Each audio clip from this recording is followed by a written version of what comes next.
Life is so far away, but we'll make it one day.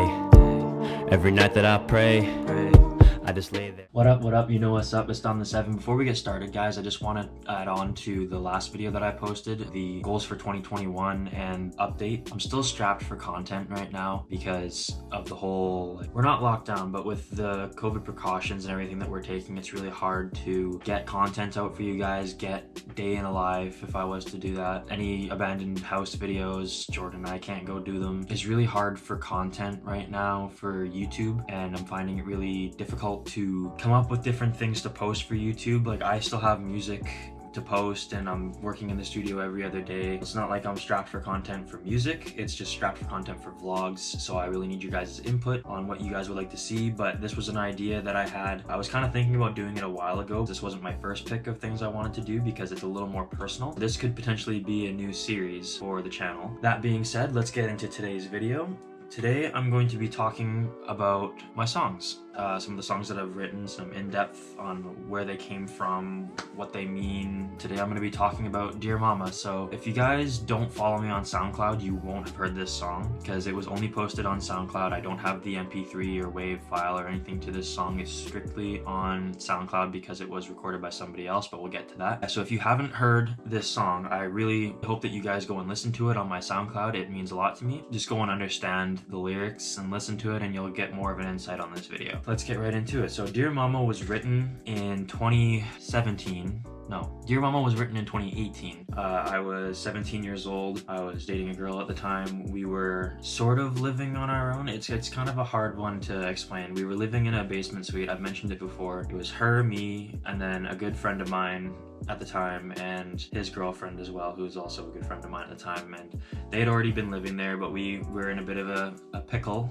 to say the least, and we needed a place to stay. We pitched a deal with them for rent and whatnot, and we ended up just kind of, it was a 1-bedroom basement suite, and we ended up just kind of having a futon to sleep in the living room there, and that was where we lived for about a month or so. While we were living there, I really was struggling with like depression and anxiety, and I was overworking myself. I was attending a BCIT program while in high school. It was kind of a partnership program, and I was working on the weekends, 10 hours, sometimes 11, 12-hour days. I was in an interesting position in my life, and that was when writing kind of came back into my life, and it became more of a therapy. So one of the first songs I wrote was Dear Mama. Anytime I had a free break, I would be working on this song. I did it in one take. It was the first one that I ever recorded, and I kind of wanted to keep it raw at the time. I wanted to make sure that you got the full effect of like, this is my first song, this is emotional, this is a very impactful song, so I wanted to get it right the first time. So a little bit about the song.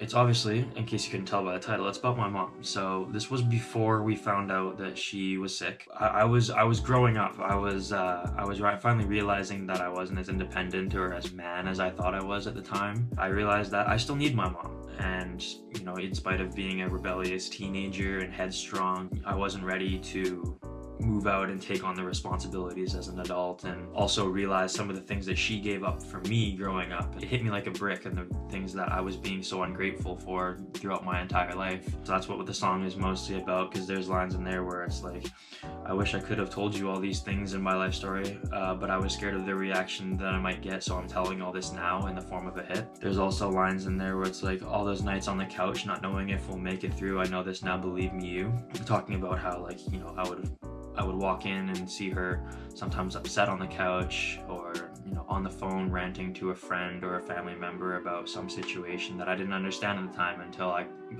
that point, and I finally understood it. I'm not going to go through the entire song. You can go through and listen to some of the lyrics, and I'm sure you can understand what I mean with a lot of them. But yeah, that's kind of what the basis of what the song is about. What it meant to me then, it was the first time I had ever put something together that I was proud of, that I felt like I could release, even though looking back on it now, like, I've grown a lot since then, so it's something that I look at and I'm like, holy crap, like I sucked, but I was proud of it at the time. And it was something that I worked hard on, put the time in and the emotion into, and the blood, sweat, and tears, as it were. When I showed my mom eventually, she cried and said like, I love it, and my family loved it. You know, obviously there's lines in there that not everybody liked, but it was my thoughts, my emotions, my feelings, and that was the song. How it got recorded was actually rather interesting. So in the basement suite that I lived in, I knew the people who lived above me, and we were all upstairs one time. I think it was like a day off that I had, and the people had some friends over, and one of the friends saw me writing a different song that was also on the first EP called Hard Times. She saw me writing and she said, oh, like, could you show me what you have for some of the other songs? And I said, sure. And so I showed her Dear Mama, and she said, I know somebody who has like a mic and,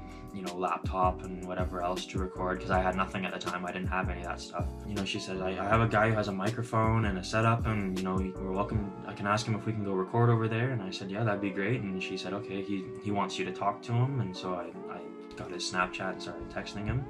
And that was how I met Krim. Mentioned him in past videos. He helped me a lot at the start. But he said, yeah, man, like $20 per song, or I think it was $20 per hour or something along those lines. I said, okay, well, let's set a date and I'll pop on out to Vancouver. And it got recorded just around the corner of Broadway and Clark. And there's a Petro can there. And behind the Petro can, there's like kind of like not a super sketchy, but a weird looking back alley. Walked into his back gate and we saw the house and everything. It was a pretty nice place, you know. It was definitely more of a like party house. You kind of got the vibe, you know. There was like sleeping bags on the floor, and the kitchen was kind of a mess. It was like a bachelor pad, but full of a bunch of bachelors. I walked in and saw the soundproofing and the microphones and the computers and like the interface, all that kind of stuff. I was excited. I was like, I'm actually gonna do it. I'm gonna record something. And so we got to recording. I recorded 2 other songs at the same time, and then I went to school after that. Before I left though, he asked me, you know, do you want me to post them? Do you want me to send them to you? And of course I was dumb at the time and I didn't have a computer, so I said, yo, I'll just post them. I don't have a way to post them. I don't have the MP3 files or WAV files to that, so eventually hopefully I can get my hands on those if he still has them, because it would be nice to have. And then I went to school and I was late and I got in a lot of trouble from my BCIT professor. He's like, oh, you went and recorded an album and you're late for class. Like, I was like, I'm sorry, like, you know, I won't let it happen again. I was just stuck in traffic. The whole lecture of like, you know, priorities and whatnot at 17, and I just kind of brushed it off and went to school. And then after school, I went back to the basement where I was sitting with my partner at the time. And that's when I got the text from Krim saying, I'm about to post them. Do you want the link? I got them. I posted on my story. And I just waited. I was already in a kind of a bad mood because the lecture kind of got in my head a little bit. I posted a link on my Instagram and my Snapchat because that was all I had at the time. Yeah, it was history from then. I sat down with her and we were listening to music and we were talking a little bit. And about an hour later, I checked how the songs were doing, and all of them were at 100 streams already, all 3 of them. And I was like, whoa, like big numbers for a first post, right? And you know, I was like, you never seen numbers like that. You never would expect that you would get any plays, right? It was really nice to see that. It kind of put me in a better mood. And immediately after that, I started writing again, and I just never stopped. So Dear Mama was really the stepping stone of the start of my rap career, because it was the first song I wrote. I did it in one take. I did it with somebody else. It was the first experience with anything. It really paved the way for the rest of it, you know. Second EP drop, getting my own equipment, my own laptop. What happened after it, after it was posted, I got a lot of comments saying, you know, you're ripping off Eminem, and you know, if I wanted to listen to a monotone white rapper, I would listen to whoever. And I was like, okay. I got a lot of backlash, but I never let it affect me. You know, it was always in the back of my head, because obviously the human brain is wired to think whatever you hear the most, right? So if you hear negative stuff, you're gonna think negative. I wrote 7 songs after that in a matter of 2 months. Yeah, I just was on a grind, and that's when I released my second EP, which if there's songs on there that you guys haven't heard because they're not on YouTube, again, go and check my SoundCloud. But yeah, there wasn't really much that happened after that song. This is going to be the kind of the criteria, by the way, of what I'm going to do for this series if it keeps going. What it means to me now, I kind of already touched on that by accident. It was the stepping stone. It was the starter. It was what got me going. It was what started my passion for releasing music. It was the first song that I actually put the heart and soul into and was proud of, and had a composition of any sort. I can't even imagine what my career would look like, where I would be at if it wasn't for writing this song, because I don't think that I would have liked to record as much or release as much, because this was the song that meant the most to me. That's what it would mean to me now. And that is the story-ish of Dear Mama by, at the time, Preacher, but it's by Don the Seven now. That's all for today's video, guys. Thank you so much for watching this one.